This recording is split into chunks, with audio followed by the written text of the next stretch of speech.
Dünya koronavirüsle mücadele ederken bu kez de hantavirüs ortaya çıktı. Hantavirüs nedeniyle bir kişinin hayatını kaybetmesi paniğe neden oldu. Sosyal medya karıştı. Peki hantavirüs nedir?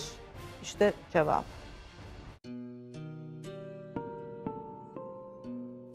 Koronavirüs bitmeden hantavirüs geldi. Dünya paniğe kapıldı. Hantavirüs sosyal medyanın gündemine oturdu.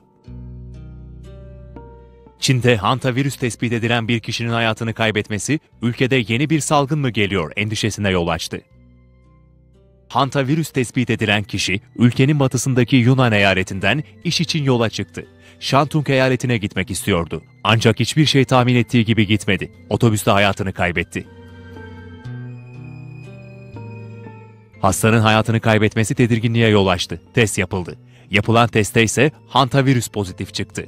Bunun üzerine otobüste bulunan diğer 32 yolcuya da test yapıldı.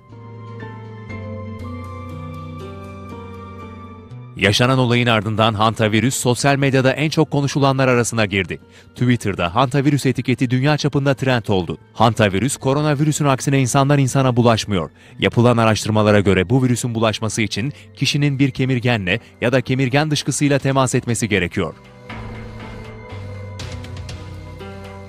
Uzmanlar, sağlıklı bireylerin hantavirüse mahsur kaldıklarında hantavirüs akciğer sendromu riskinin altında olduğunu da belirtiyor.